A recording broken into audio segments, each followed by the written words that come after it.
તો ગુજરાત લોકસભાની ચૂંટણીના પરિણામ ઉપર દરેક ગુજરાતીની નજર છે। તે જ રીતે ગુજરાતમાં વસતા રાજસ્થાનીઓ હાલમાં રાજસ્થાનની લોકસભાની 25 બેઠક ઉપર થયેલી ચૂંટણીના પરિણામ જાણવા આતુર છે। હિંમતનગર સહિત સાબરકાંઠા જિલ્લામાં હોટલ સહિત ફૂડના વ્યવસાય સાથે મોટી સંખ્યામાં રાજસ્થાનના લોકો જોડાયેલા છે અને તેઓએ સાબરકાંઠા જિલ્લાને જાણે પોતાનું વતન બનાવી દીધું છે। ત્યારે આ લોકોની મુલાકાત કરતા તેમણે રાજસ્થાનમાં આ વખતે અલગ અલગ લોકસભામાં ભાજપની सरकार बनशे तेवुं जणाव्युं हतुं।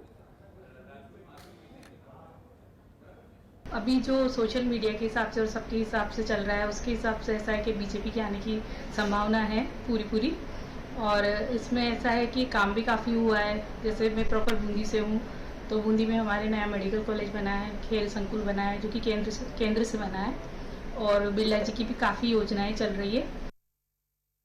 मोदी ने एक लोकप्रियता से सबका साथ सबका विकास की ओर से आगे बढ़ रहा है, उसके हिसाब से हमें वोट और इस वक्त भी भाजपा भी विजेता होगी। आ वखते कोण जीतशे त्यां? भाजप कारण लोग मोदी ने लोकप्रियता के हिसाब से मोदी बहुत सारू काम करे थे।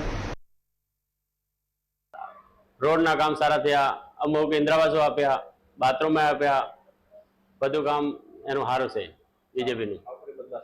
आ वखते बीजेपी रहेशे, दर 5 वर्षे बदलाय अमारुं पण मूल बीजेपी ज रहेशे एवुं लागे। अत्यारे बी आवता वर्षमां बी 5 वर्षे बी बीजेपी